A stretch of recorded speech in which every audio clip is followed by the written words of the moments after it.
vamos ver, de acordo às Escrituras, qual é a passagem de ano. Está no livro de Êxodo 23:15. Vamos ver lá, 23:15. 23:15 de Êxodo é onde Shemote, né, na Tanakh, mas em Êxodo, conhecido na Bíblia como Êxodo. Aí a gente vai ver qual é realmente a data, que de acordo com as Escrituras é a data que é a passagem de ano. Esse é o para reunir, mas... Não, esse não, para reunir não. É o segundo, que tem Bereshit, Gênesis o primeiro, e depois Êxodo, o Shemote. Achei aqui. 3:15. Encontrou, Kion? Encontrei. Quer ler, Kion, o texto? A festa dos pães ázimos guardarás. 7 dias comerás pães ázimos. Como te tenho ordenado, ao tempo apontado no mês de Abib. O mês de Abib. O mês de Abib. Então, entre o povo ivrim, a comemoração da passagem do Réveillon, a passagem de ano, é comemorado no mês de Abib. Então, para o nosso entender no nosso idioma, como é que se fala esse Abib? Abril. Que agora que vocês vão entender uma revelação. É por isso que embutiram na cabeça das pessoas que o 1º de abril é considerado como o dia da... Mentira.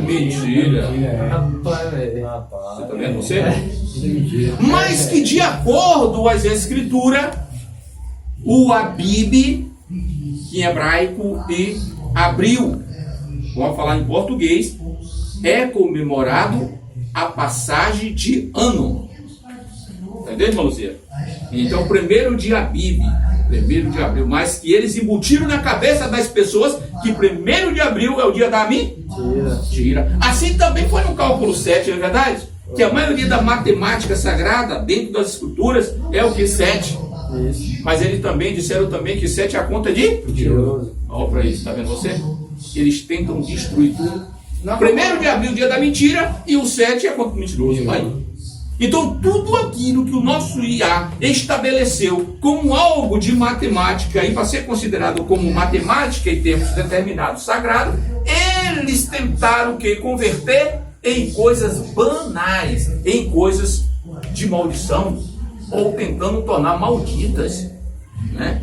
Chamando o mês de abril, 1º de abril, como o dia da mentira. 1º de abril é o começo do ano, é? No caso, entre o povo hebreu, sim. Mas tá não no capítulo não, versículo não. Não, mas essa TI tá ótimo, tá bom, meu querido? Pois não. Ele fala aqui, por que saíste do Mitizarim? Por que saíste do Egito? Egito. Então, pelo motivo dele sair do Egito, aquela questão de libertar ele que vivia em escravidão, então o nosso Yahweh mandou com que ele celebrasse essa festividade. Quer dizer, ele recordasse, ensinasse para os filhos que eles foram libertos através de ar, com mão forte, né? Sem precisar de arma, não é isso? Mas pela própria mão de ar, libertou eles lá da escravatura do povo que vivia lá no Egito, né? Do povo do Egito. Então ele mandou que lembrasse essa data, né? Que é o mês de Abib. Aí Roma foi e estabeleceu Jana, o mês de Jana. Mês de janeiro. Uma distorção, né? Então, queridos, veja bem, essa parte falando aqui sobre a questão do Natal. Agora nós vamos entrar do Ano Novo, que nós já falamos, mas vamos entrar aqui agora numa parte mais importante dessa reunião dessa noite.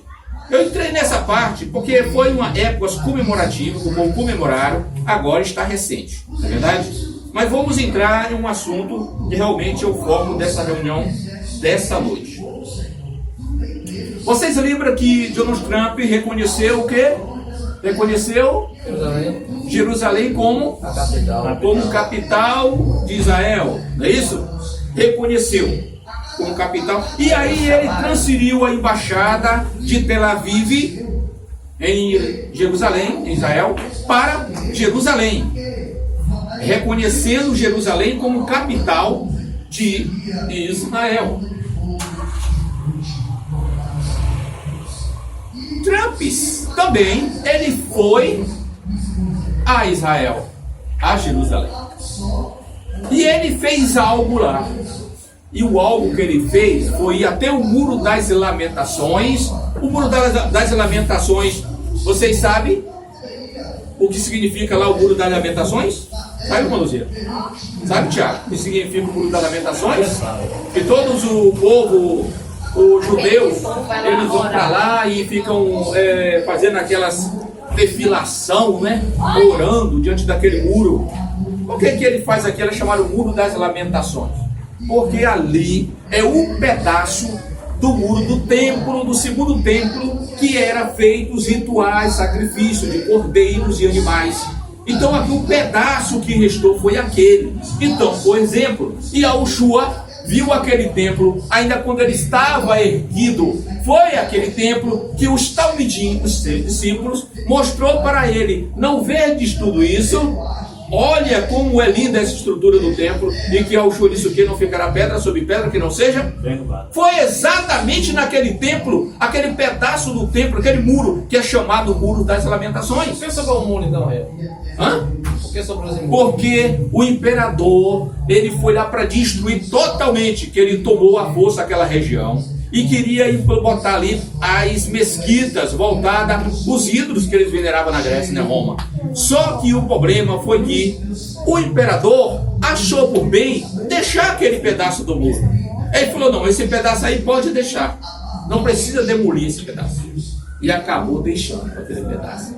Então ali, hoje, os judeus, eles vão lá para fazer aqueles rituais, aquelas defilação, aquelas orações, porque ali é o pedaço do templo aonde era realizado os sacrifícios de cordeiro de animais. Né? Está errado, né, fazer isso? Aí aqui você vai entender melhor.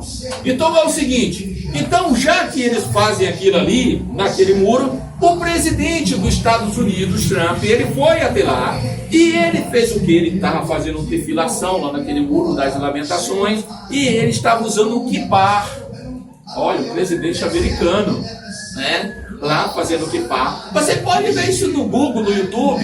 Você bota lá o presidente americano, Donald Trump, ele vai até o Muro das Lamentações, Jerusalém, e eles oram diante do Muro das Lamentações. Você vai lá. Agora eu pergunto para vocês, o que é o presidente, né? Um presidente que é uma referência, está unindo aí a religião. Não é verdade? Você percebe que a própria profecia fala disso, que disse que a religião ia dar unida com a política e com os governantes do mundo. Então você está começando a observar que isso aconteceu. Você pode olhar lá que vai estar lá o Donald Trump usando o kippah e também orando diante dos muros das lamentações lá de Jerusalém. E já reconheceu Jerusalém como capital, já mudou a embaixada, tirou de Tel Aviv e levou para Jerusalém. Há todo um processo armado, porque eles desejam realizar algo. Então eles estão preparando todo o terreno, tá entendendo? Para que isso venha a ser Quem realizado. deveria fazer isso não é o presidente de Israel, não? Mas aí para que você é para se poder se entender a profecia, a entender essa profecia sobre os poderes que estariam ligados, unidos a esse projeto. Estados Unidos é potência mundial, né? Entendeu? Vamos ver outro também. Mas só que o caso de outro personagem também que fez isso. Mas o caso é que isso tem causado inimigo entre judeus e muçulmanos. Essa questão de Trump reconhecer Jerusalém como capital de Israel, isso tem levado os países árabes a ficarem em conflito constante com os judeus. E muitas vezes a mídia não mostra quantas pessoas têm morrido por causa desse conflito e por esse problema de Trump ter reconhecido Jerusalém como capital de Israel. Por que isso tudo? Porque os palestinos, que são de países árabes, que estão na circunvizinha de Jerusalém, deseja que ali o templo dos muçulmanos seja predominante e que todo aquele território são territórios árabes de muçulmano. Mas Trump foi e reconheceu Jerusalém capital. O que isso significa? Significa união de países, tentando convocar países a fazer o mesmo procedimento. Entendeu bem?